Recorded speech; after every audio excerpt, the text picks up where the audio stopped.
निर्यात है वो पिनाका भी है, वो भी उसको निर्यात कर रहा है। और इसी आर्मीनिया के रिगार्डिंग ये फैक्ट याद रखना कि यहाँ पर सैन्य कुश्ती चैंपियनशिप हुई थी। हमने इनको पिनाका दिया तो इन्होंने पिनाका लेकर सैन्य है कुश्ती की, सेना की कुश्ती खेली। सैन्य कुश्ती चैंपियनशिप हुई थी यहाँ पर। विश्व सैन्य कुश्ती चैंपियनशिप कहाँ पर आई हुई थी? आर्मेनिया में।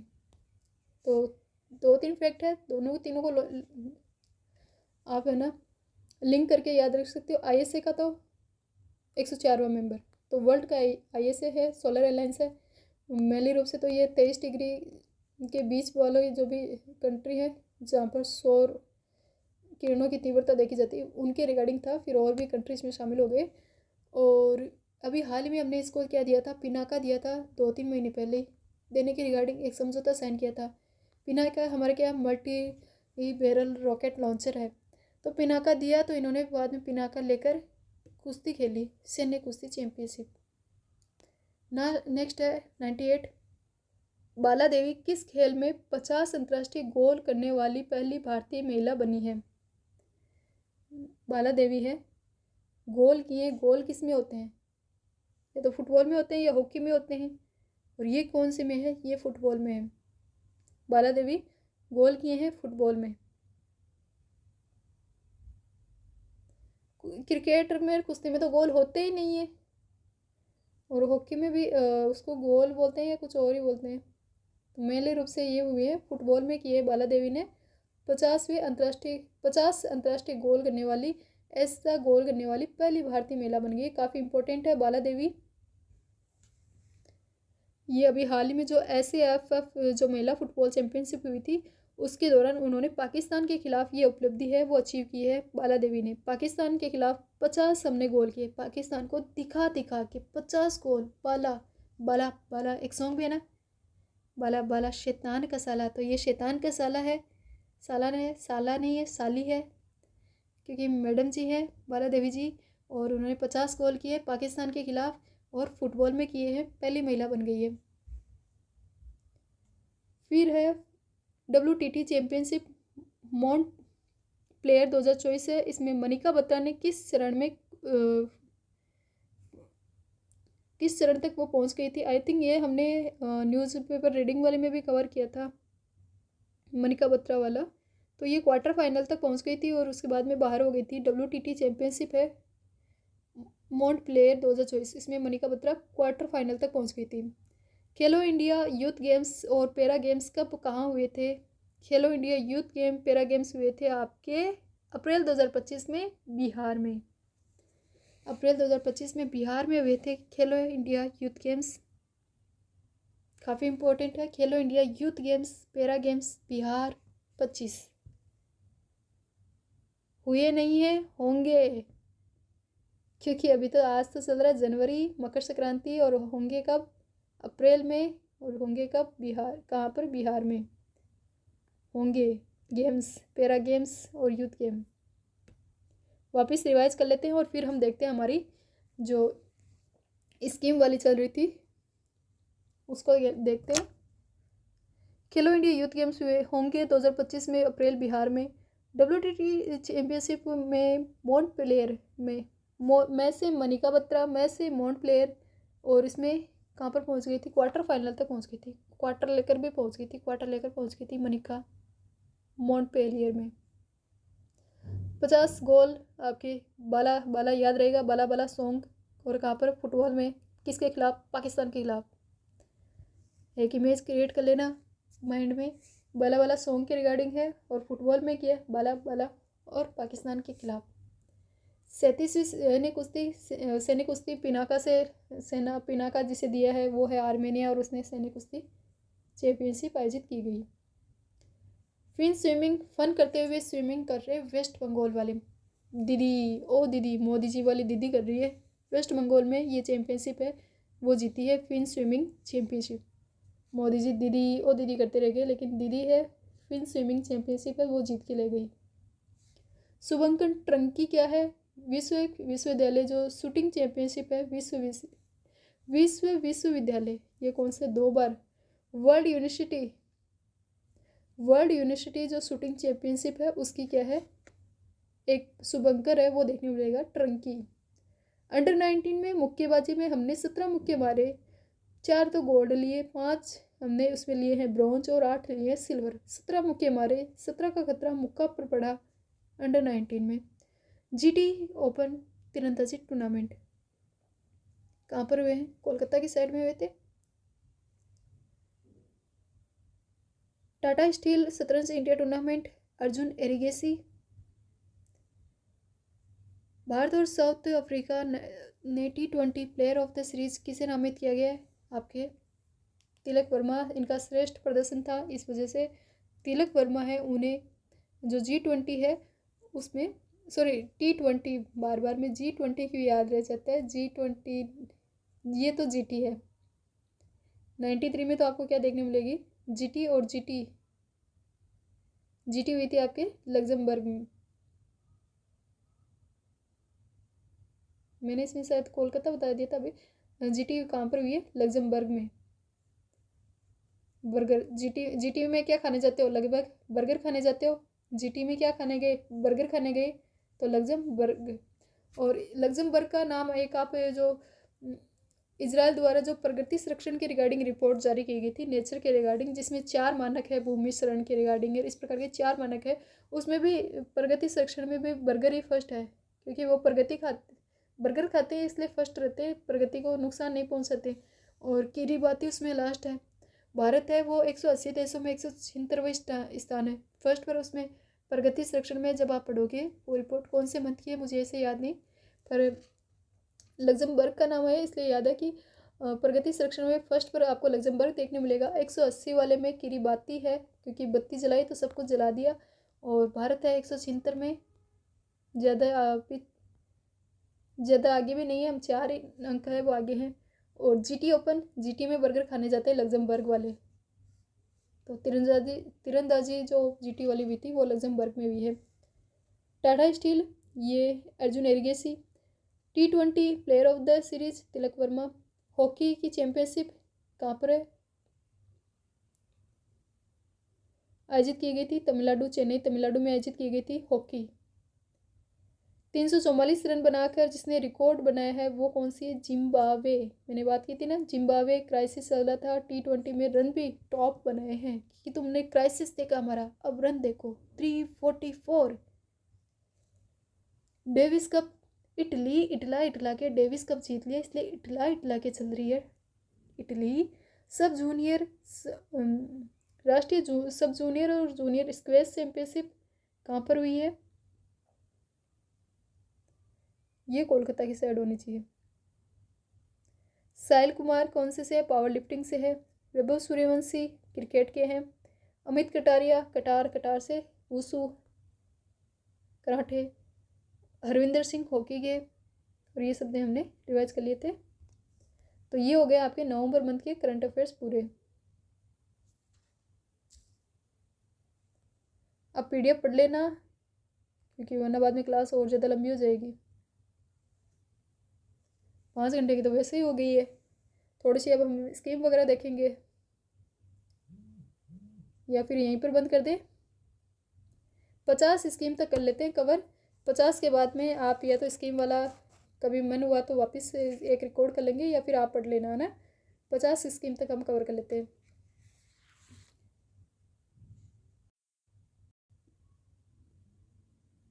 नेक्स्ट आपकी स्कीम वाले में आती है राष्ट्रीय जो सुकन्या समृद्धि योजना है। पहले हमने देखी बेटी बचाओ बेटी पढ़ाओ, अब हम देख रहे हैं सुकन्या समृद्धि योजना। सुकन्या समृद्धि योजना है, ये बेटी बचाओ बेटी पढ़ाओ अभियान है, उसी के तहत लॉन्च की गई थी 22 जनवरी 2015 में। इसमें बेटी का जन्म हो जाता है तो जो माता पिता है वो अपनी बेटी के भविष्य के लिए कुछ फंड है वो जमा कर सके, वो सेव कर सके, इसलिए ये योजना है वो स्टार्ट की गई थी। इसमें आपको देखने को मिलेगा कि माता पिता है या फिर जो अभिभावक है वो 0 से 10 वर्ष तक की जब आपकी बेटी है उसके नाम पर एक सेविंग अकाउंट खोलेंगे। चाहे वो सेविंग अकाउंट डाकघर में भी खोला जा सकता है, बैंक खाते में भी खोला जा सकता है।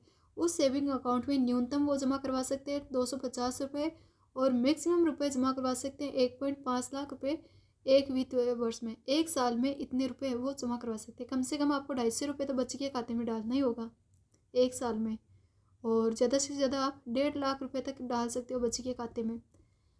बच्ची जब 18 वर्ष की पूरी हो जाएगी तो उसे हायर एजुकेशन के लिए जब वो 18 साल की हो जाएगी तो अपनी उस शिक्षा के लिए वो 50% तक निकाल सकती है इस योजना के तहत। और इस योजना की जो मेच्योरिंग टाइम पीरियड अवधि है वो आपको देखने को मिलेगी 21 साल बाद में ये मेच्योर होती है। बच्चे भी 21 साल बाद में मेच्योर होते हैं, योजना भी 21 साल बाद में मेच्योर हो रही है। 15 वर्ष की अवधि है। इस योजना में 15 वर्ष तक की अवधि में जमा किया जा सकता है और मेच्योरिंग अवधि है वो 21 वर्ष है। तो 15 वर्ष तक इसमें जमा कर सो, मेच्योर ये 21 वर्ष बाद में हो रही है। जब 18 साल की बच्ची हो जाती है तो 50% निकाल लेगी। ज़्यादा से ज़्यादा साल में 1 वर्ष में 1.5 लाख और कम से कम 250 रुपये आपको जमा करवाने होंगे किसमें, इससे सुकन्या समृद्धि योजना में अभिभावकों को। 22 सितंबर को क्या होता है, अंतर्राष्ट्रीय बेटी दिवस है, वो आयोजित किया जाता है। अंतर्राष्ट्रीय बेटी दिवस 22 सितंबर को। फिर आता है प्रधानमंत्री सहज बिजली हर घर योजना। प्रधानमंत्री सहज बिजली हर घर योजना यानी सौभाग्य योजना। सौभाग्य योजना 2017 में स्टार्ट की गई थी। 17 में इसकी घोषणा की गई और नवंबर 2017 में मणिपुर से ये स्टार्ट हो गई थी सौभाग्य योजना। इस सौभाग्य योजना में क्या किया जाता है कि जो भी फ्री कनेक्शन दिया जाता है, फ्री कनेक्शन तो किसको, ऐसे गरीब परिवार जो किस में आते हैं 2011 की जनगणना के अनुसार जो बीपीएल श्रेणी में है, शहरी गरीब परिवार है, उनको फ्री बिजली कनेक्शन देना। अन्य जो शहरी परिवार है उनको 500 रुपये में फ्री कनेक्शन देना। 500 रुपये में 500 रुपये का चार्ज लेकर उनको बिजली का कनेक्शन दे रहे हैं। जो बीपीएल वाले हैं, गरीब परिवार है, उनको फ्री में दे रहे हैं, अदर को 500 रुपये वाले को 500 रुपये में दे रहे हैं। वहीं ग्रामीण एरिया में देखोगे तो ग्रामीण एरिया में आपको बिल्कुल फ्री दिया जाएगा। ग्रामीण में बिल्कुल फ्री है। शहरी क्षेत्र में एक तो हमने रखे गरीब को तो फ्री दे दो, बाकी जो मीडियम है उनसे 500 रुपये का चार्ज ले लो और उनको बिजली का कनेक्शन दे दो ताकि वो बिजली की चोरी ना करें, बिजली की खपत बोलते हैं, हाँ खपत है वो कम हो। नोडल एजेंसी है ग्रामीण विद्युतीकरण निगम लिमिटेड। विद्युत के रिगार्डिंग है तो ग्रामीण विद्युतीकरण निगम लिमिटेड है, वो इसमें नोडल एजेंसी है। बजट रखा गया 16,320 करोड़ रुपए का और प्रावधान इसमें रखा गया है कि 5 साल तक के आपकी बैटरी की मरम्मत है, रिपेयरिंग का खर्च फ्री है, निःशुल्क है 5 सालों तक बैटरी मरम्मत का खर्च। इसके अलावा लाभार्थी है, लाभार्थी परिवार को हम देंगे 5 तो एलईडी देंगे। कितनी एलईडी, 5 एलईडी, 1 पंखा, 1 पावर प्लग देंगे। ये गवर्नमेंट इस योजना में देती है कि इसमें प्रधानमंत्री सहज बिजली हर घर योजना में सोलर फोटोवोल्टिक आधारित जो विद्युत सिस्टम है वो प्रदान करना सुदूर ग्रामीण क्षेत्रों में, इसके लिए ये योजना स्टार्ट की गई थी। विद्युत मंत्रालय की इसमें डिपार्टमेंट देखने को मिलेगा और नोडल एजेंसी ग्रामीण विद्युतीकरण निगम लिमिटेड है। शहरी नहीं है, ग्रामीण है, ग्रामीण विद्युतीकरण निगम लिमिटेड। ये थोड़ा सा वर्ड आप याद रखना। नेक्स्ट आपकी योजना आती है किसान ऊर्जा कुसुम योजना, जिसका फुल फॉर्म आपके देखने मिलता है किसान ऊर्जा सुरक्षा एवं उत्थान महाअभियान। कुसुम योजना शॉर्ट में कुसुम बोलते हैं। किसान ऊर्जा सुरक्षा एवं उत्थान महाअभियान 2019 में स्टार्ट की गई थी। 2026 तक ये इसकी टाइम अवधि है वो रखी गई है। 2019 से ये स्टार्ट हुई थी 8 मार्च के दिन, महिला दिवस के दिन।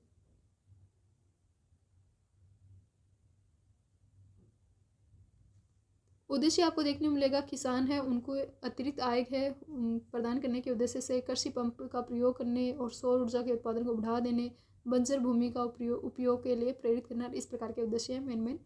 मंत्रालय आपको याद रखना नवीकरणीय और ऊर्जा मंत्रालय। उद्देश्य कोई नहीं पूछेगा। मंत्रालय एनर्जी के रिगार्डिंग है कुसुम योजना, तो आपके नवीन और नवीकरणीय ऊर्जा मंत्रालय आ जाता है। अब ये इसके जो टारगेट है कंपोनेंट 3 इसमें कंपोनेंट है और के टारगेट काफ़ी इंपॉर्टेंट हो जाते हैं। 3 कंपोनेंट कौन कौन से हैं इसमें? टारगेट तो रखा गया है 34,800 मेगावाट का सौर ऊर्जा है, इसकी क्षमता विकसित करना। ग्रामीण भारत में 34,800 मेगावाट की सौर ऊर्जा क्षमता ये विकसित करना। इसमें 3 घटक है वो रखे गए, घटक ए, घटक बी और घटक सी। 3 घटक है। घटक ए है उसमें तो बंजर भूमि पर 10,000 मेगावाट के विकेंद्रीकृत नवीकरणीय ऊर्जा संयंत्र है उनकी स्थापना करना, जिन्हें ग्रिड से जोड़ना। पहले हम ग्रिड की आधारित सिस्टम है वो डेवलप कर रहे हैं। 10,000 मेगावाट के इस प्रकार के विकेंद्रित जो ऊर्जा प्लांट स्थापित कर रहे हैं और उनको ग्रिड से जोड़ रहे हैं। तो सोलर पैनल लगा रहे हैं 10,000 मेगावाट तक के बंजर भूमि पर, पहले में बंजर भूमि पर लगा रहे हैं। फिर आता है 14 लाख सोलर चालित जो ऊर्जा पंप है उनको कृषि पंप की स्थापना करना।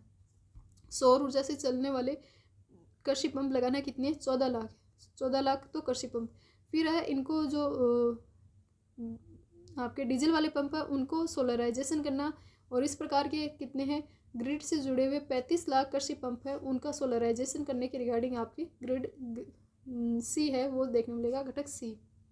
घटक ए में है बंजर भूमि में 10,000 मेगावाट तक के सोलर पैनल लगाना।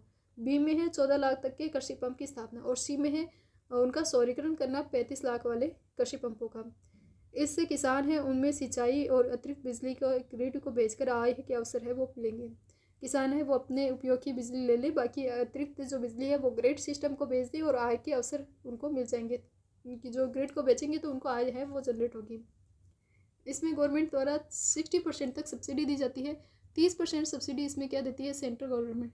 टोटल 60% सब्सिडी देती है। किसान कहता है इतना बड़ा प्लांट लगाने भी जितने मेरे पास रुपये नहीं।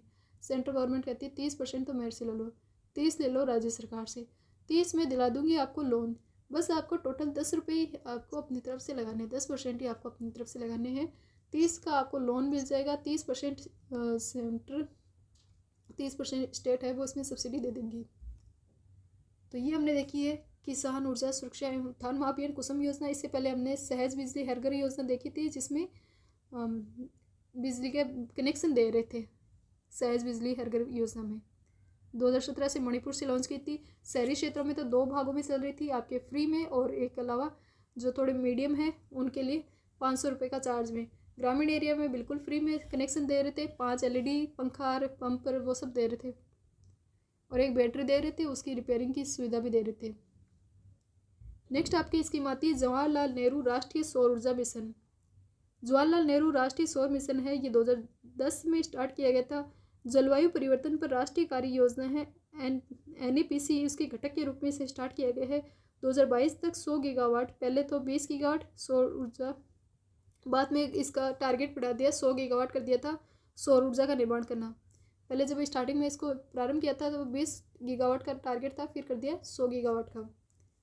40 गीगावाट ऊर्जा है वो रूफटॉप से, और 60 है वो सोलर द्वारा। इस 100 में भी 40 तो किससे, रूफटॉप के माध्यम से, और 60 गीगावाट किससे, सोलर है उसके माध्यम से डेवलप की जाएगी। ये कौन सी है, जवाहरलाल नेहरू राष्ट्रीय सोलर मिशन। 100 गीगावाट का टारगेट इसमें रखा गया है। 2010 में स्टार्ट की गई थी जवाहरलाल नेहरू राष्ट्रीय सोलर मिशन। फिर आती है make in India policy. Make in India policy 2014 में स्टार्ट हुई है। 25 क्षेत्रों का इसमें चयन किया गया है, और भारत को एक ग्लोबल डिजाइन और विनिर्माण के हब के रूप में चेंज करना, ये इसका उद्देश्य देखने को मिलेगा। लक्ष्य आपको देखने मिलेंगे कि भारत को विनिर्माण हब के रूप में चेंज करना। इसके अलावा 2022 तक भारत में विनिर्माण सेक्टर है उसमें 10 करोड़ की नौकरियां हैं वो सर्जित करना, 10 करोड़ जॉब क्रिएट करना। 2025 तक है वो GDP में इसकी विनिर्माण क्षेत्र की हिस्सेदारी है वो 25% तक कर देना। 16 से बढ़ाकर, 16 जब स्टार्ट इसको लॉन्च किया था 2014 में, तब थी 16%। टारगेट रखा कि 2025 तक हम कर देंगे 25 से 25% तक कर देंगे। विनिर्माण क्षेत्र है उसकी ग्लोबल ब्रांड के रूप में उसे स्थापित करना। विनिर्माण क्षेत्र है उसको किस रूप में, एक ब्रांड, ग्लोबल ब्रांड के रूप में स्थापित करना। विकास की सधारणता सुनिश्चित करना, और विशेषकर पर्यावरण के संबंध में उसकी इस प्रकार की जो सस्टेनेबिलिटी है वो प्राप्त करना। मेक इन इंडिया 2.0 भी लॉन्च कर दिया है, इसमें 27 क्षेत्र है वो शामिल किए गए हैं। तो मेक इन इंडिया पॉलिसी 2014 में लॉन्च हुई थी, विनिर्माण हब के रूप में चेंज करने के रिगार्डिंग। 10 करोड़ जॉब क्रिएट, विनिर्माण क्षेत्र की भागीदारी 2025 तक 25%, ग्लोबल ब्रांड बना रहे हैं, और सस्टेनेबिलिटी डेवलप कर रहे हैं।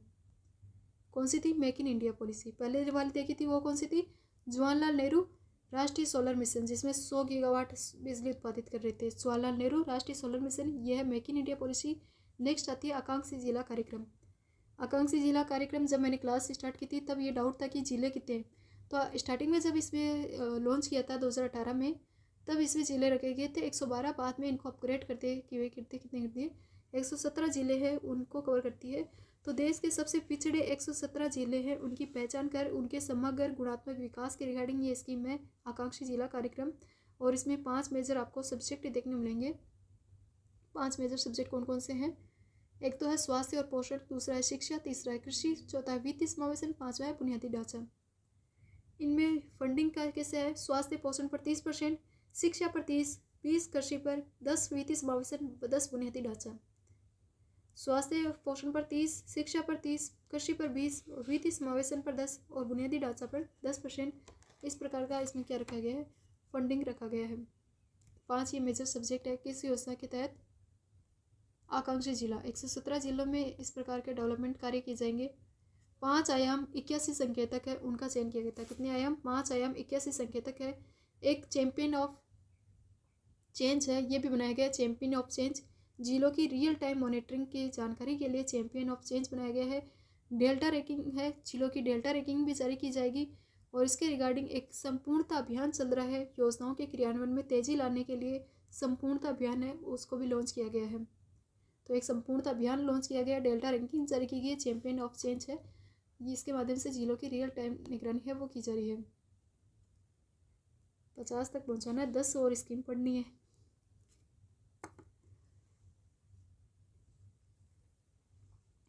नेक्स्ट आपकी स्कीम आती है पीएम स्वनिधि योजना। पीएम स्वनिधि योजना, इसका फुल फॉर्म है PM street vendor Atmanirbhar Nidhi. 1 जून 2020 को स्टार्ट की थी पीएम स्वनिधि योजना। किसके लिए? जो भी रेहड़ी पटरी वाले, जो भी छोटे सड़क विक्रेता हैं, उनके रोजगार सृजन के लिए उन्हें एक प्रकार से सूक्ष्म ऋण देना, माइक्रो फाइनेंस की सुविधा उन्हें प्रोवाइड करवाना। इसलिए ये पीएम स्ट्रीट योजना लॉन्च की गई थी जून 2020 में। 19-20 में वो कोविड वाला दौर था और उसी टाइम पर ही आई थी। 50 लाख से अधिक लाभार्थी है, उसको इसमें चयन किया गया है। लक्ष्य रखा गवर्नमेंट ने कि 50 लाख से अधिक हम लाभार्थी हैं, उनको इस योजना का लाभ देंगे। 39 लाख तक हम ऋण वितरित करेंगे। ऋण किसको देंगे? जो 2 साल से कम 2 साल हो गए उसके फुटपाथ पर रेहड़ी लगाते हुए, तो उसको देंगे। जिसने कम से कम 2 साल से फुटपाथ पर वो कारोबार कर रहा है, तो उसको कारोबार बढ़ाने के लिए कि फुटपाथ से वो कुछ शॉप में ट्रांसफ़र हो जाए उसकी, इसलिए ये लोन दे रहे हैं। लोन भी कितने का दे रहे हैं? शॉप में डेवलप होने के लिए 50,000 तक का ही लोन दे रहे हैं, ज़्यादा का नहीं दे रहे हैं। और ये 50,000 का लोन है, ये भी 3 किस्तों में दे रहे हैं, 3 बार में, बिना गारंटी नहीं ले रहे। बस रेडी वाला है, ये रेडी वाले भैया हैं, 2 साल से रेडी लगा रहे हैं।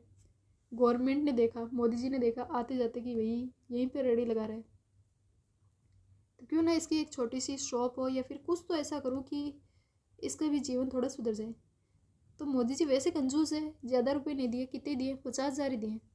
पर इसको कहा कि ले तेरे पास कहाँ से तू कागज़ वागज़ करवाता घूमेगा, क्योंकि इंडिया में आप जानते हो कागज़ करवाने जाते हो कोई भी नॉर्मल डॉक्यूमेंट वगैरह, तो इतने रुपए उस कागज़ की जितनी वैल्यू नहीं है, उससे ज़्यादा तो उस पर खर्चे हो जाते हैं।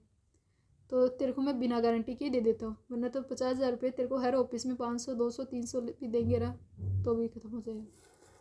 और वो भी 500 200 300 वो भी डायरेक्ट नहीं मांगते हैं, किसी न किसी बिल के रूप में, या कोई कहीं आपको फोटोकॉपी कराने जाओगे तो वो वाला ले लेगा, कोई एफिडेविट मांगेंगे। एफिडेविट 50 वाले के भी कितने ले लेते हैं? 250 तक ले लेते हैं। ये तो मेरे साथ हुआ है कि मैंने 50 रुपये का एफिडेविट बनाया था और उसमें अमाउंट मेरे से एक में ली थी 250 रुपये और एक में 300। तो ये तो चलता है डॉक्यूमेंट की काफ़ी। तो इसलिए मोदी जी ने कहा कि भाई रेडी वाले भैया हैं, उनको मैं बिना गारंटी के ये दे रहा हूँ लोन।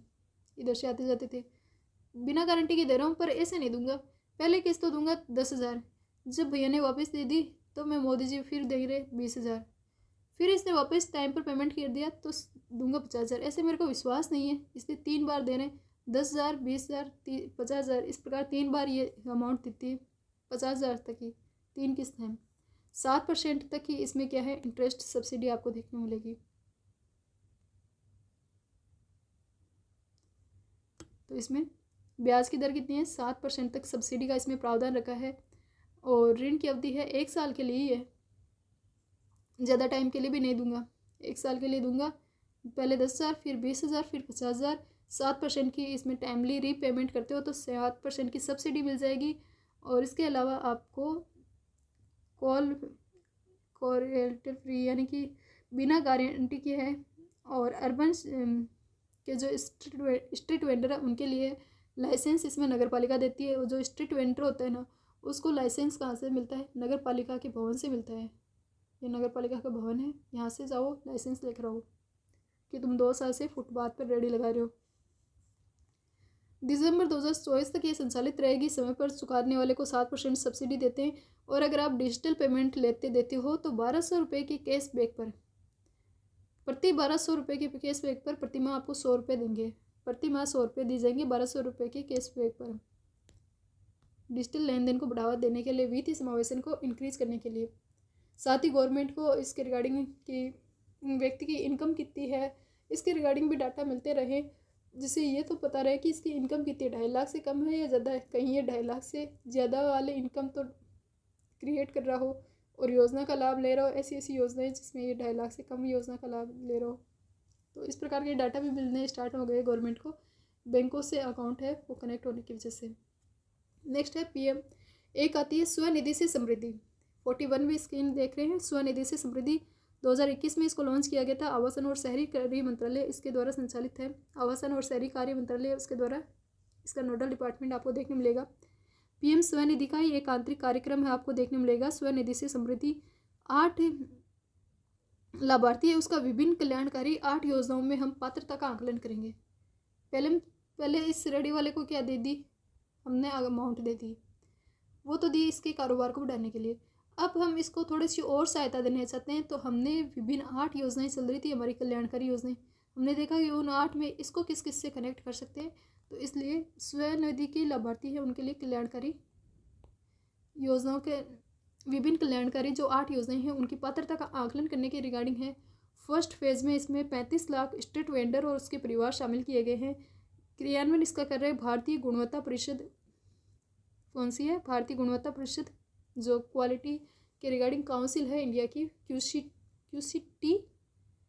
QCI होना चाहिए, QCT जो भी है, भारतीय गुणवत्ता परिषद, इसके द्वारा इसका क्रियान्वयन किया जा रहा है।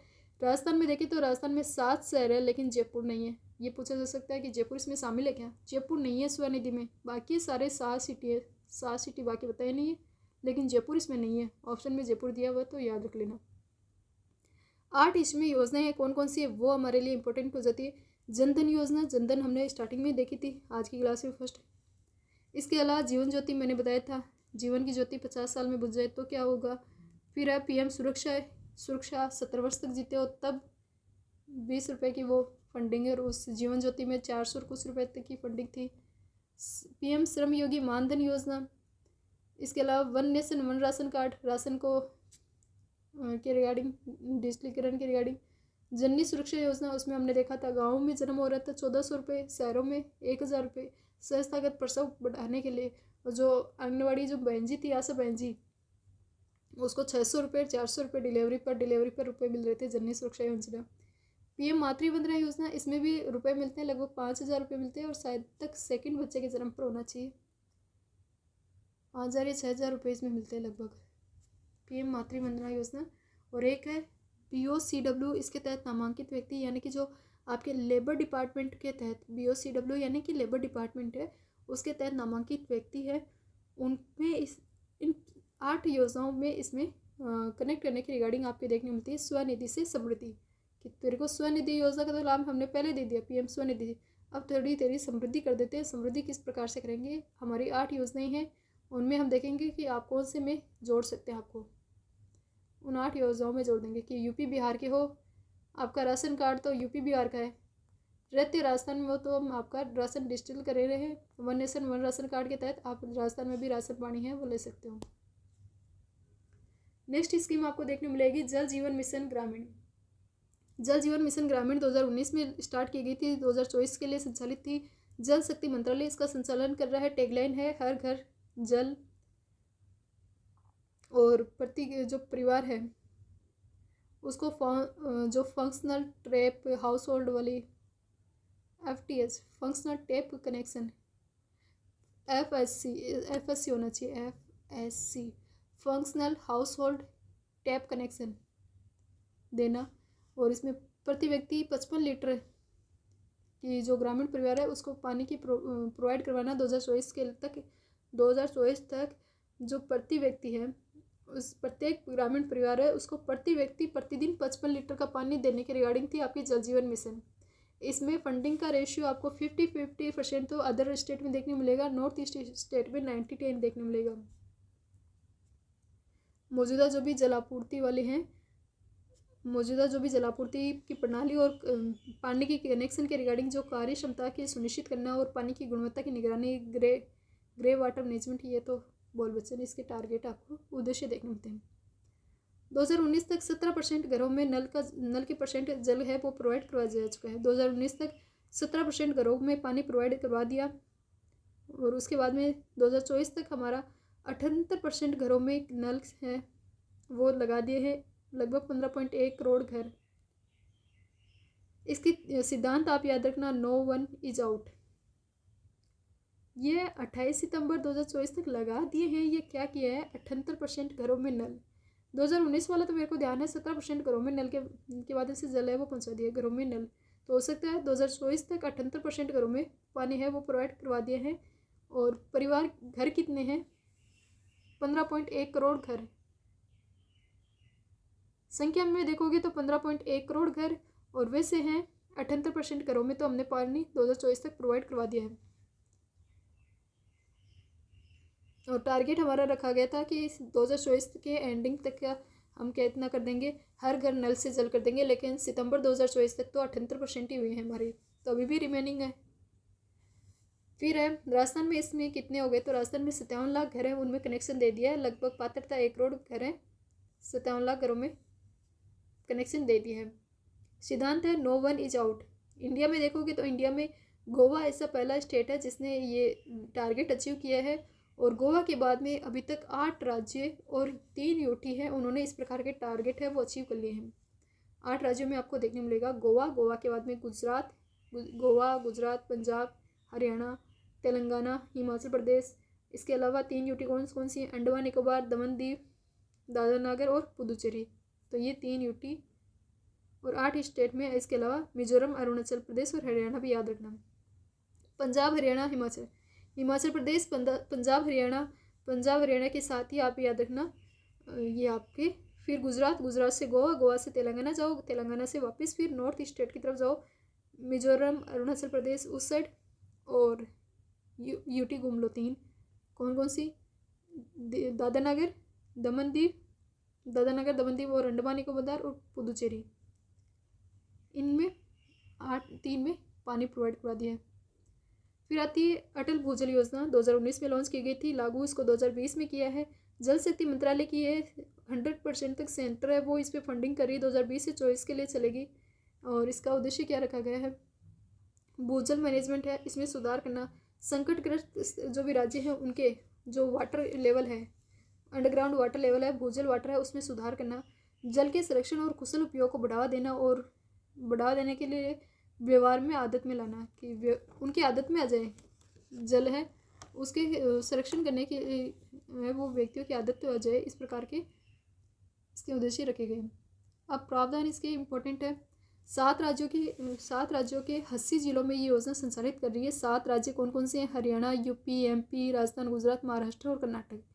इन 7 राज्यों के 80 जिलों में संचालित है। 6,000 करोड़ रुपए का बजट है। 3,000 रुपये तो आपके वर्ल्ड बैंक दे रहा है, 3,000 गवर्नमेंट ऑफ इंडिया इसमें फंडिंग कर रही है। राजस्थान से देखोगे तो राजस्थान में 17 जिले हैं। इंडिया में टोटल 80 जिले हैं 7 राज्यों के, और राजस्थान में 17 हैं जिले, 22 है ब्लॉक। 22 ब्लॉक में ये योजना संचालित है। कौन सी योजना आपकी चल रही है, अटल भूजल, अंडरग्राउंड वाटर है उसके लेवल को सुधारने के लिए। वर्ल्ड बैंक और गवर्नमेंट ऑफ इंडिया की 50% इसमें हिस्सेदारी है। 6,000 करोड़ का बजट है, तो 3,000 तो दे रही है वर्ल्ड बैंक, 3,000 दे रही है आपकी गवर्नमेंट ऑफ इंडिया। 7 राज्य 80 जिलों में, राजस्थान में 17 जिले, 22 ब्लॉक में ये योजना संचालित है।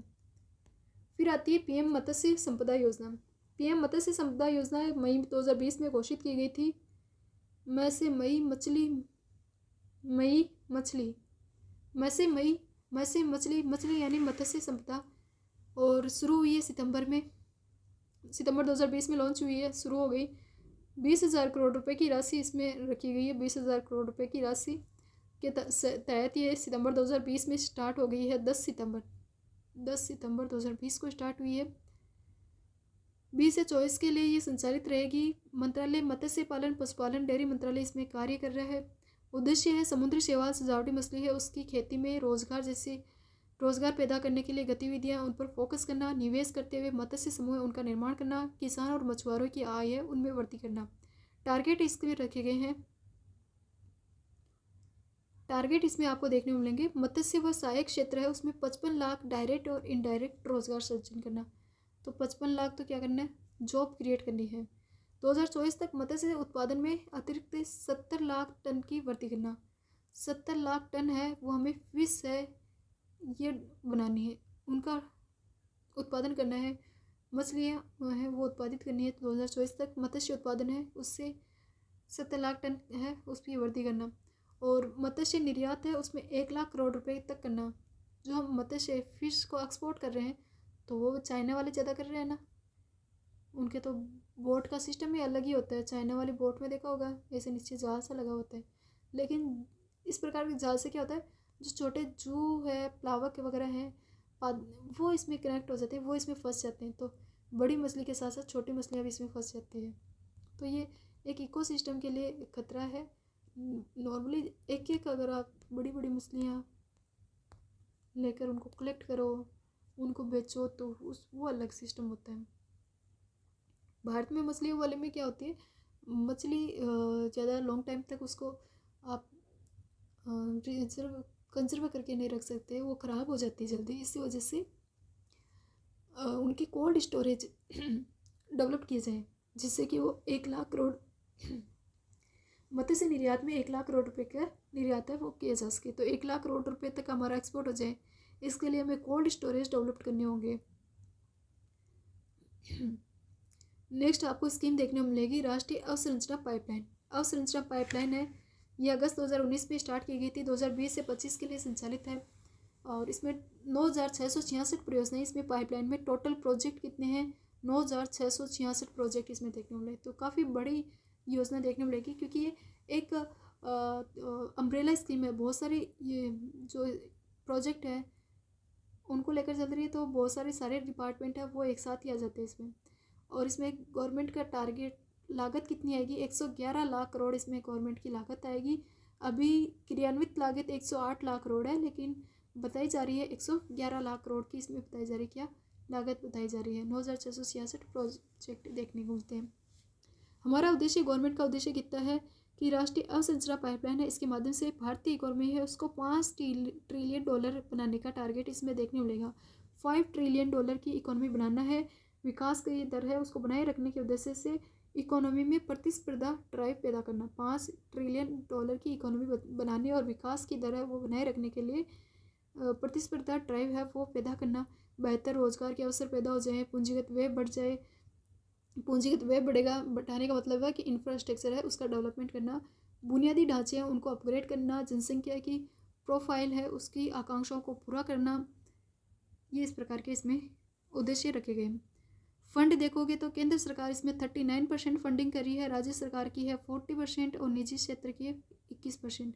इस प्रकार इसकी फंडिंग है। 39 सेंटर की है, 40 है स्टेट की और 21% इसमें प्राइवेट की हिस्सेदारी आपको देखने मिलेगी। इस प्रकार 100% इसकी फंडिंग थोड़ी सी डिफरेंट है आपको देखने मिलेगी किसकी, राष्ट्रीय अवसंरचना पाइपलाइन की।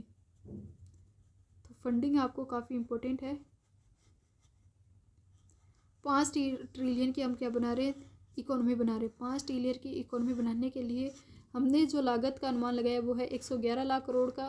प्रोजेक्ट हमारे टोटल रहेंगे 9,666 प्रोजेक्ट रहेंगे। 2019 में स्टार्ट किया है, 2019 में तो घोषणा की गई थी, 2020 से 25 के लिए ये संचालित है।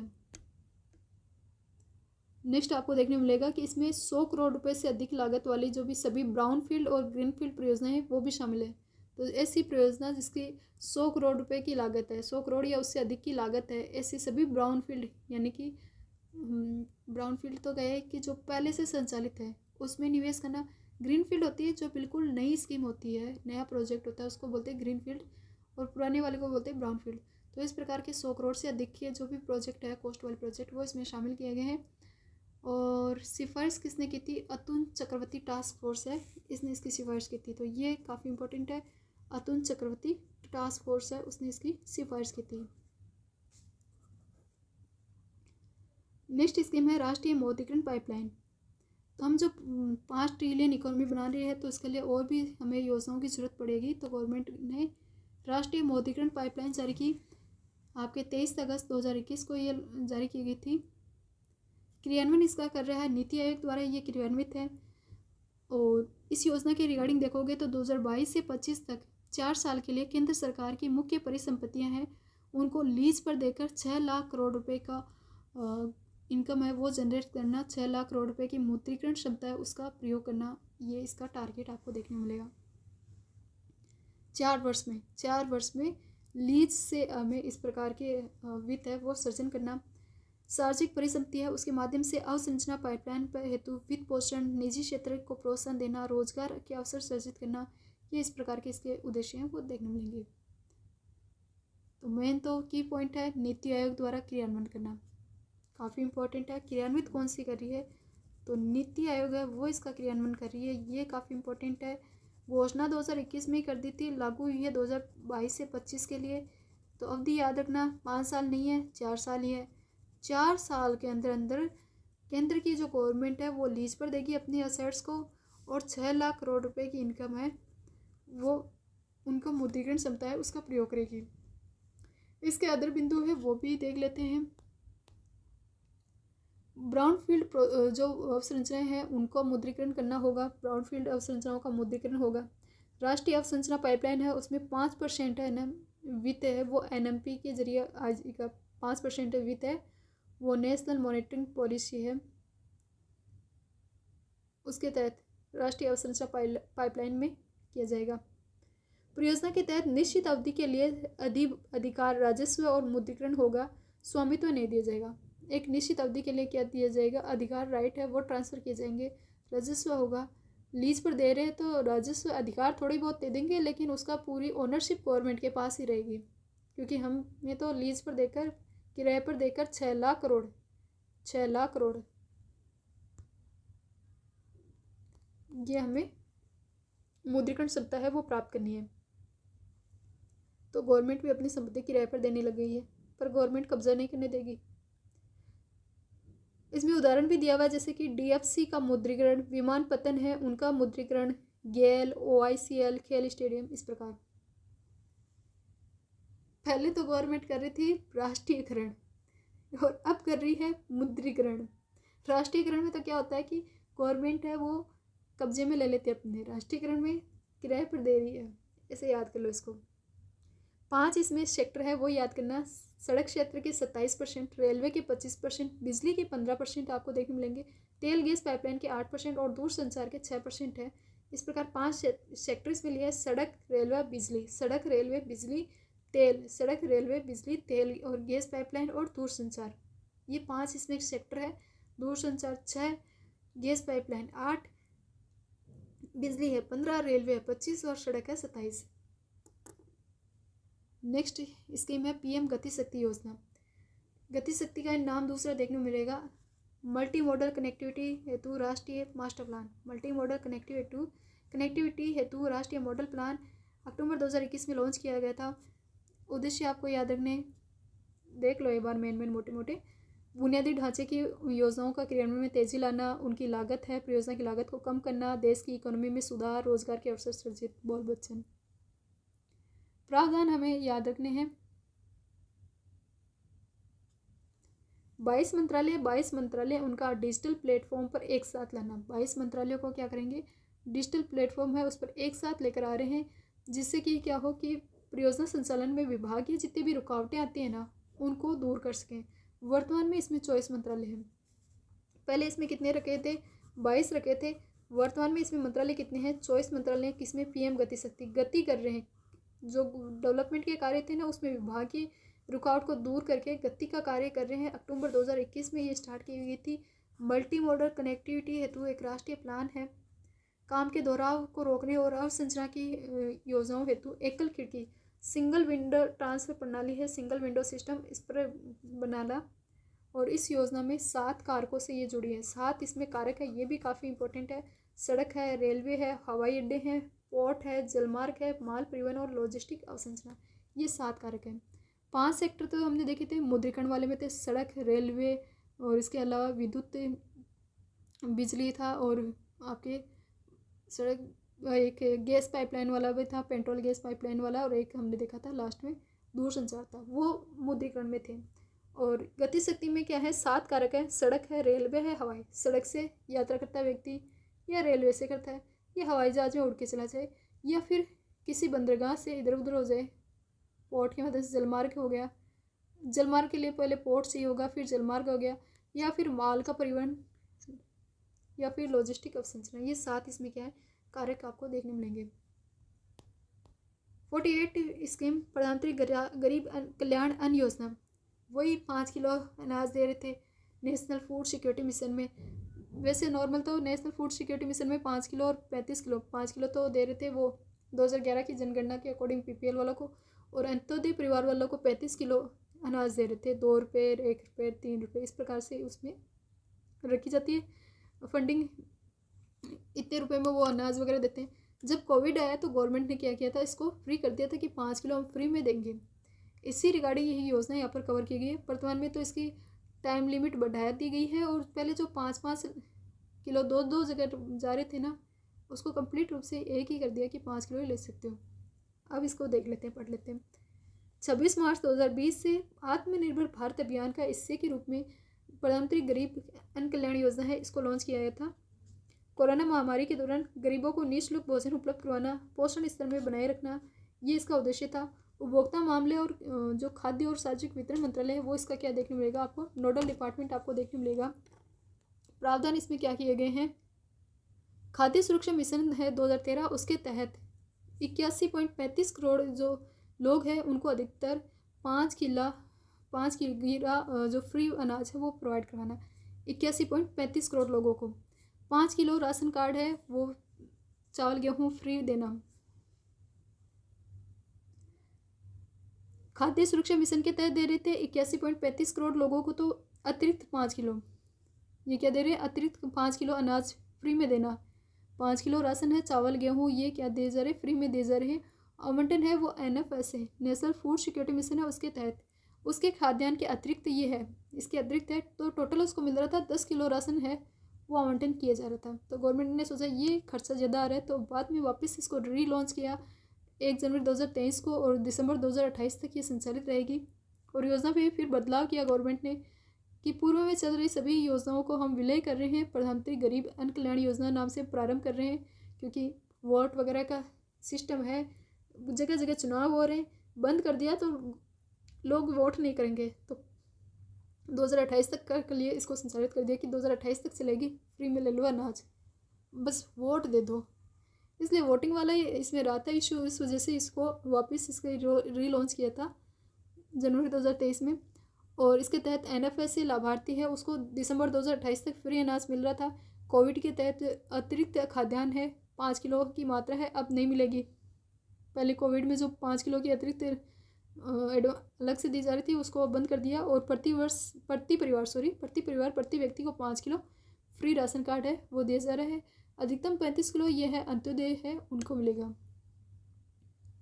नेक्स्ट है आपकी स्वामित्व योजना। स्वामित्व योजना है ये आपकी है सर्वे ऑफ विलेज आबादी and mapping with improvised technology in village area. तो सर्वे ऑफ विलेज आबादी and mapping with improvised technology in village area स्वामित्व योजना फुल फॉर्म आपको देखने मिलेगी। पंचायती राज मंत्रालय सर्वे ऑफ इंडिया के साथ ये मिलकर स्टार्ट की गई है। पंचायती राज मंत्रालय और सर्वे ऑफ इंडिया के साथ मिलकर स्टार्ट की गई। केंद्रीय क्षेत्र की योजना 100% फंडिंग है, गवर्नमेंट की है। 24 अप्रैल 2020 को पायलट प्रोजेक्ट के रूप में 9 राज्यों में स्टार्ट की गई थी। 2020 में पायलट प्रोजेक्ट के रूप में 9 राज्यों से स्टार्ट 4 वर्षों के लिए 2021 से 25 के लिए संचालित है। ग्रामीण क्षेत्र में रहने वाले लोगों हैं उनकी भूमि उनके मकान पर मालिकाना हक है वो ट्रांसफ़र किया जा रहा है, संपत्ति कार्ड वगैरह प्रदान किए जा रहे हैं। ड्रोन तकनीकी का प्रयोग करके ग्रामीण आबादी का सीमांकन किया जा रहा है। 6.62 लाख घरों को कवर किया गया है। संपत्ति का ब्यौरा डिजिटल रूप में प्रदान किया जाएगा। ग्राम मानचित्र नामक एक एप्लीकेशन है उसका भी निर्माण किया गया है। पायलट प्रोजेक्ट के रूप में राजस्थान के जैसलमेर से स्टार्ट की गई है। राजस्थान में भारत के 9 राज्यों में ये स्टार्ट है वो चल रही है। 9 राज्य कौन कौन से हैं आपको देखने मिलेगा।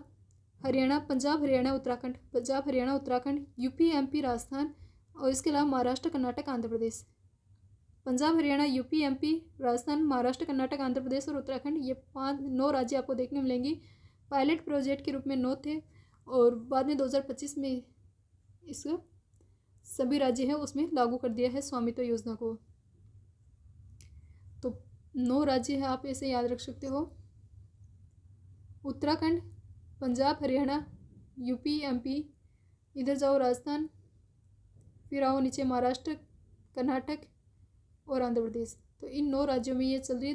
पहले पायलट 9 में चला था, 2025 में पूरे में चल गया। स्वामित्व योजना 4 वर्षों के लिए है। कितने के लिए है? 4 वर्षों के लिए। मौद्रीकरण वाली भी शायद 4 वर्षों के लिए थी, यह स्वामित्व भी 4 वर्षों के लिए है, 21 से 25 के लिए संचालित। और आज की लास्ट योजना हम देख रहे हैं पीएम आशा, प्रधानमंत्री अन्नदाता आय संरक्षण अभियान, पीएम आशा। सितंबर 2018 में ये लॉन्च की गई थी। एक अम्ब्रेला योजना थी, किसानों के उपज के लिए लाभकारी मूल्य की गारंटी प्रदान करती है, किसानों की आय दोगुनी करना ये इसका उद्देश्य है, वो रखा गया है। ये योजना दलहन, तिलहन और खोपरा पर लागू है। किस पर लागू है? 3 पर, दलहन पर, तिलहन पर, खोपरा पर। प्रधानमंत्री अन्नदाता आय संरक्षण योजना चालू है, पीएम आशा है। किससे? दलहन से, तिलहन से, खोपरा से। मोदी जी को आशा है, किससे है कि वही सर्दियाँ चल रही है अभी, तो सर्दियों में क्या खाएंगे? ये तो दाल खा लेंगे, तिल खा लेंगे, खोपरा खा लेंगे। आशा है मोदी जी को सर्दियों में इन तीनों से ही है, ताकि थोड़ी लॉन्ग लाइफ हो सके। याद करने के लिए, दलहन, तिलहन, खोपरा 3 पर लागू है। सितंबर 2018 में लॉन्च की गई थी। उद्देश्य किसानों को उपज के लिए लाभकारी मूल्य की गारंटी और किसानों की आय है वो डबल करना। स्टार्टिंग में तो जब आए थे तब कहा था कि 2022 तक हम किसानों की आय डबल कर देंगे। पता नहीं, डाटा फिर दिए ही नहीं, जारी नहीं किए, हुए या नहीं हुई किसानों की आय। कितने किसानों की आय डबल हुई? वो 15 लाख रुपए आए, वैसे किसानों की आय भी डबल हो गई।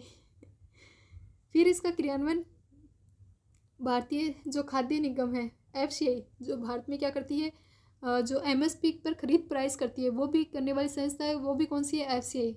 एमएसपी पर आपने देखा होगा कि सेंट्रल गवर्नमेंट एमएसपी पर किसानों से, सॉरी एमपीएस नहीं, एमएसपी पर किसानों से अनाज खरीदती है, और वो खरीदने वाली संस्था कौन होती है? एफसीआई होती है। उसके बाद में गवर्नमेंट क्या करती है? इनका स्टोरेज करती है, इनका परिवहन वगैरह करती है और राज्यों तक पहुंचाती है। राज्यों से ये बाद में पीडीएस सिस्टम के तहत जो व्यक्ति है उन तक वापस पहुंचता है। तो ये पीएम आशा को भी कौन क्रियान्वित कर रही है? एफसीआई कंपनी, सॉरी एफसीआई भारतीय खाद्य निगम, और इसके अलावा भारतीय राष्ट्रीय कृषि और सहकारी विपणन संघ है, उसके द्वारा इसका क्रियान्वयन किया जा रहा है। 3 इसमें घटक याद रखने हैं, 3 घटक काफ़ी इंपॉर्टेंट है। एक है मूल्य समर्थन योजना, पीएसएस। एक है मूल्य न्यूनतम भुगतान योजना, ये पीएसएस नहीं होना चाहिए, ये होना चाहिए एमएसपी। बाकी देख लेना, मूल्य समर्थन योजना। और फिर है मूल्य, क्रॉस चेक लेना आप अपने अकॉर्डिंग। एक है मूल्य न्यूनतम भुगतान योजना, एक है निजी खरीद और स्टॉकिस्ट योजना, निजी खरीद और स्टॉकिस्ट योजना। तो ये 3 इसमें क्या देखने मिलेंगे? घटक देखने को मिलेंगे। तीनों घटक आपको याद रखने हैं। तीनों घटकों में क्या बताया गया है? जो मूल्य समर्थन योजना है उसमें तो आपको देखने मिलेगा फसल खरीद पर होने वाले व्यय और नुकसान की भरपाई के लिए केंद्र द्वारा ये तिल, दलहन और खोपरे पर संचालित मूल्य समर्थन योजना, पीएसएस। फिर है मूल्य न्यूनतम भुगतान योजना, फसलों के न्यूनतम समर्थन मूल्य और बाजार मूल्य है उसके अंतर का भुगतान करना है। न्यूनतम समर्थन मूल्य और बाजार मूल्य में अंतर का भुगतान करने, ये ओनली तिल के लिए है। तिल के लिए है। तिल पहले तो तिल तीनों में आ रहा था, नहीं मूल्य समर्थन में तो तीनों आ रहे हैं। मूल्य न्यूनतम भुगतान में कि जो अंतर वाला है वो वापस दे देंगे, तो वो तिलहन में आ रहा है। फिर आया निजी खरीद और स्टॉकिस्ट योजना, निजी वाला खरीद के लिए कोई निजी व्यक्ति है उसको बढ़ावा दें कि इस सेक्टर में आए। गवर्नमेंट ने तो बहुत खरीद कर लिया और बहुत बेच लिया, इधर उधर परिवहन कर लिया। निजी व्यक्ति तो निजी खरीद और स्टॉकिस्ट योजना है पीएसएस। इसमें निजी क्षेत्र की भागीदारी को बढ़ाना और खरीद और भंडारण क्षमता में वृद्धि करना, ये तिलहन सेक्टर के लिए। हे राम जी महाराज, कर ली आज तो 50। और आज की क्लास तो मेरी अब तक की जितनी भी रिकॉर्ड की गई क्लास है उसमें सबसे लंबी है, 6 घंटे की हो गई है। एक स्कीम और देख ले, 51 नंबर वाली, 51 का आंकड़ा पार करके 6 घंटे की पूरी कर देते हैं। लास्ट स्कीम है उत्पादन से जुड़ी हुई योजना, अप्रैल 2020 में 3 सेक्टर के लिए आरंभ की गई थी। फिर 11 नवंबर 2020 से इसमें 10 सेक्टर के लिए स्टार्ट कर दी गई है। 2020 में 3 सेक्टर थे, 20 फिर इसमें 10 सेक्टर और जोड़ दिए 11 नवंबर 2020 में। वर्तमान में देखोगे तो इसमें 14 सेक्टर आपको देखने मिलेंगे। तो उत्पादन से जुड़ी हुई योजना में वर्तमान में 14 सेक्टर के लिए आपको देखने मिलेगी। उद्देश्य कितने हैं? घरेलू विनिर्माण सेक्टर है उसको बढ़ावा देकर जीडीपी है उसमें 25% तक ले जाना, जीडीपी को 25% तक ले जाना, ये इसका उद्देश्य देखने मिलेगा। आयात बिल है उनमें कटौती करना, रोजगार सृजन और मेक इन इंडिया है अभियान है उसको बढ़ावा देना, रोजगार का सृजन और मेक इन इंडिया अभियान है उसको बढ़ावा देना। प्रोविजन इसमें क्या रखे गए हैं? योजना के तहत उत्पादन इकाइयों को उनकी वृद्धिशील बिक्री पर 4 से 6% तक की प्रोत्साहन राशि है वो दे होगी, और 4 से 6% तक की इसमें प्रोत्साहन राशि दे होगी। 14 सेक्टर कौन कौन से हैं? पहले इसमें 10 ही थे, वर्तमान में 14 सेक्टर हैं। पहला है इसमें टेक्सटाइल, सेकंड है स्टील, थर्ड है खाद्य प्रसंस्करण, फोर्थ है आईटी हार्डवेयर के रिगार्डिंग, फिर 5 है दवाइयाँ, 6 है सेल बैटरी, 7 है इलेक्ट्रॉनिक उत्पाद, 8वां है सोलर फोटोवोल्टिक, 9वां है वाइट गुड्स, 10वां है ऑटोमोबाइल, 11वां है बिजली का बड़ा सामान, छोटा नहीं है बड़ा सामान ही है, 12वां है नेटवर्किंग और दूरसंचार, 13वां है चिकित्सा उपकरण और 14वां है ड्रोन। तो इस प्रकार के 14 इसमें सिस्टम में याद करने के लिए हर सेक्टर से ले लो। कृषि के रिगार्डिंग या फिर ऐसे देख लो, कृषि में ड्रोन उड़ाएंगे, मेडिकल में मेडिकल इक्विपमेंट चाहिए होते हैं, और इसके अलावा हमें दूरसंचार आपके नेटवर्क वगैरह भी हर जगह चाहिए होता है, नेटवर्क और दूरसंचार ले लो। बिजली भी हर में चाहिए तो बिजली का बड़ा बड़ा सामान ले लो, ऑटोमोबाइल इंडस्ट्री को ले लो। इसके अलावा इलेक्ट्रिक उत्पाद है, प्रौद्योगिकी उत्पाद वो भी चाहिए होते हैं, वो भी ले लो। सोलर फोटोवोल्टिक, सोलर वाले को हम ज़्यादा ही बढ़ावा दे रहे हैं, हमारे यहाँ पर सोलर की कैपेसिटी भी अधिक है, और राजस्थान सोलर में उत्पादन में भी फर्स्ट नंबर पर आ गया है वर्तमान में। तो सोलर फोटोवोल्टिक ले लो, सेल बैटरी ले लो, बैटरी सेल भी चाहिए होती हैं क्योंकि इतना सोलर उत्पादन करेंगे तो स्टोर कैसे करेंगे, तो बैटरी वगैरह चाहिए, सेल बैटरी। बीमार वगैरह हो जाते हैं तो दवाइयाँ ले लो, आईटी हार्डवेयर ले लो, खाद्य प्रसंस्करण, स्टील और टेक्सटाइल उत्पादन। ये 14 सेक्टर किसमें है? उत्पादन से जुड़ी हुई प्रोत्साहन योजना में आपको देखने मिलेगी। तो नमस्ते योजना आगे तो आपको लेना है या फिर आगे की किसी क्लास में अपन कर लेंगे। तो ये हमने आज काफ़ी योजनाएं कर ली हैं, लगभग कितने पेज कर लिए हैं, जितने भी किए हो हमने देख लिए। इस क्लास में बजट से रिगार्डिंग सभी योजनाएं देख ली हैं हमने, जो कवर कर लिया बजट वाली योजना के लिए, सामाजिक न्याय वाली योजना के लिए, कमज़ोर वर्ग वाले के लिए जो चल रही थी योजनाएं वो लगभग कवर कर ली हैं। तो हमने 10 योजना तो स्टार्टिंग वाली देखी थी, फिर 16 योजना उसकी देखी थी, और 51 योजना ये देख ली है। तो 60 70 76 के अराउंडिंग तो हमने स्कीम देख लिया, और उसके बाद में हमने थोड़े से क्वेश्चन डिस्कस कर लिए थे, 100 क्वेश्चन डिस्कस कर लिए हैं। तो बहुत कम टाइम में हमने बहुत ज़्यादा मटेरियल है वो कवर किया है। उम्मीद है आप सभी को काफ़ी अच्छा लगेगा, आपके एग्ज़ाम ओरिएंटेड ये मटेरियल है वो रहने वाला है। मिलते हैं किसी नेक्स्ट क्लास में इसी प्रकार की क्लास के साथ। ओके, तो तब तक के लिए खुश रहिए, मस्त रहिए, पढ़ते रहिए। ओके, बने रहिए हमारे साथ। Okay, thank you so much.